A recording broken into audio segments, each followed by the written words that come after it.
चलचित्र जगतरू आसला पुणी एक दुखद खबर। जनाशुना चलचित्र निर्माता धीरजलाल साहंकर सोमवार 11 मार्च रे मृत्यु होईछि। एहाकु धीरजलाल साहंक भाई हसमुख स्पष्ट करिसेंति। से कहिथिले जे फिल्म निर्माता अनेक दिन धरी असुस्थ थिले।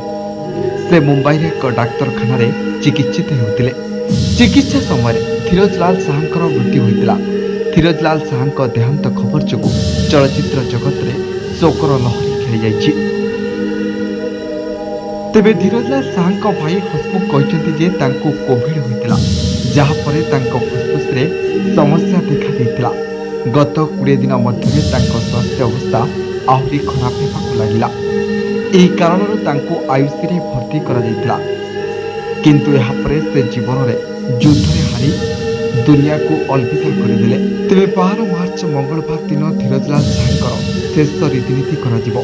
धीरजलाल शाह अक्षय कुमार को अनेक चलचित्र निर्माण करिसेंति। यह व्यतीत से Ajay Devgan, star Vijaypath, Sunny Deol star hero, love story of spy मध्य प्रस्तुत करिसेंति। तांकर चलचित्र गुड़िक लोकमानंकु बहुत पसंद आछिछि।